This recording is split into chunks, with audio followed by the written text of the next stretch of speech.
मंडळी, आजचा विषय थोडा वेगळा आहे, कारण ज्या प्रकारे मुख्यमंत्रीपासून ते मंत्री संत्री सर्वच महापालिकेच्या प्रचारासाठी रस्त्यावर उतरले, यावरून लक्षात येते की महापालिकेत किती पैसा आहे. कारण गेल्या महिनाभर आपण एकच गोष्ट ऐकत होतो, कोण जिंकणार, कोण हारणार, कोण महापालिका ताब्यात घेणार. आता निवडणुका संपल्या, बॅनर उतरले, नेते सुद्धा गायब झाले, पण एक प्रश्न अजून तसाच उभा आहे. तो प्रश्न म्हणजे महापालिकेत इतका पैसा येतो कुठून आणि जातो कुठे. तर या प्रश्नाचं उत्तर तुम्हाला या व्हिडिओत मिळणार आहे, म्हणून व्हिडिओ शेवटपर्यंत बघा. तुम्ही व्हिडिओ नवीन असाल तर अशाच माहितीपूर्ण व्हिडिओसाठी चॅनलला सबस्क्राईब करा. नमस्कार, मी कैलास आणि तुम्ही बघताय नमस्ते महाराष्ट्र. मंडळी, महापालिका म्हणजे आपल्या शहराचं सरकार. जसं राज्यासाठी मुख्यमंत्री, तसेच शहरासाठी महापौर आणि प्रशासनासाठी आयुक्त. रस्ते, पाणी, कचरा, ड्रेनेज, शाळा, हॉस्पिटल, बस, गार्डन, लायब्ररी सगळं काही महापालिकेच्या हातात. पण हे सगळं चालवायला लागतो पैसा, आणि तो पैसा येतो कुठून. अगोदर बघूया महापालिकेचं उत्पन्न येते कुठून, मग नंतर तुम्हाला सांगतो हा पैसा जातो कुठे. उदाहरणार्थ मुंबई महापालिकेवरून घेऊ. पहिला म्हणजे मालमत्ता कर. यालाच आपण प्रॉपर्टी टॅक्स सुद्धा म्हणतो.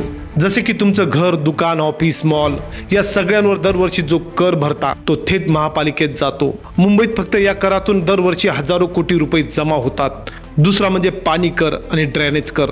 त्याला गावाकडील ग्रामपंचायतमध्ये पाणीपट्टी म्हणतात. पाणी वापरता, ड्रेनेज वापरता तर त्याचं बिलही तुम्ही भरता आणि तो पैसा जातो महापालिकेच्या खात्यात. तिसरं म्हणजे बांधकाम परवानगी आणि FSI शुल्क. त्यालाच आपण डेव्हलपमेंट चार्ज देखील म्हणतो.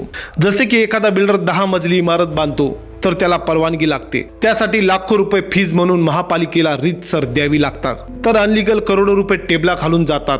असो, टेबलाखालच्या पैशांचा लेखाजोखा नसतो, म्हणून आपल्याला तो हिशोब ठेवायचा नाही. चौथा म्हणजे सरकारकडून मिळणारा निधी, ज्यात राज्य सरकार आणि केंद्र सरकार महापालिकेला अनुदान देतात. जसे की स्वच्छता, पाणी, रस्ते, आणखी बऱ्याच अशा योजना. बाकी योजना राबवल्या जातात, पण बाकीच्या योजना फक्त फाईलवरच असतात. आणि त्या योजनांचे पैसे कुठे जातात, तुम्ही हुशार आहात हे तुम्हाला माहीतच असेल, म्हणून मी काय सांगत नाही. चला पुढचं बघू.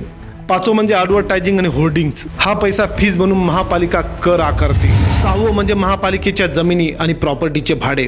उदाहरणार्थ BMC कडे मुंबईत शेकडो एकर जमीन आहे.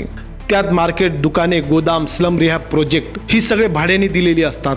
त्या भाड्यातून दरवर्षी शेकडो कोटी रुपये येतात. तसेच कमर्शियल इंडस्ट्रीजमधून लाखो रुपयांचा टॅक्स महापालिकेकडे जमा होतो. तर फीजच्या माध्यमातून किरकोळ इन्कम पण आहे, पण ते आपण सर्व कन्सिडर करत नाही, कारण व्हिडिओ जास्त मोठा होईल म्हणून. तर मंडळी, ही होती महापालिकेच्या इन्कमची बाजू. तर मग हा पैसा जातो कुठे ते सुद्धा समजून घेऊ.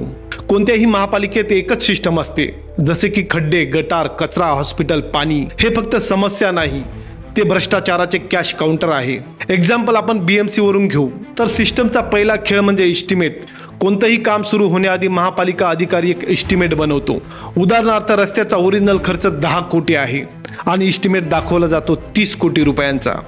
20 कोटी रुपये कुठे जातात, तुम्ही हुशार आहात, तुम्हाला हे सुद्धा माहीत आहे, म्हणून मी काही सांगत नाही. दुसरं आहे टेंडर मॅनेजमेंट. म्हणजे टेंडर काढला जातो, पण अटी शर्ती अशा बनवल्या जातात की फक्त एकच कॉन्ट्रॅक्टरला काम मिळेल.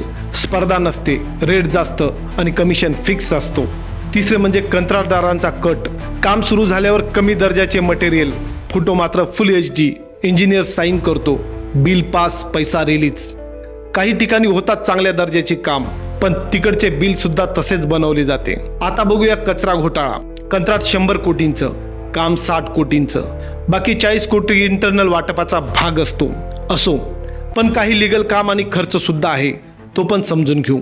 जसे की रस्ते, ब्रिज आणि इन्फ्रास्ट्रक्चर यामध्ये महापालिकेचा सगळ्यात मोठा खर्च होतो.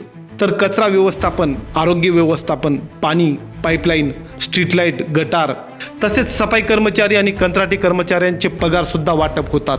आणखी इतर मार्गाने सुद्धा महापालिकेतून खर्च होतो. मंडळी, महापालिका फक्त एक संस्था नाही, ती एक फायनान्शियल सिस्टम आहे. नागरिक कर भरतो, पण त्या करच्या तुलनेत शहराचा विकास होत नाही.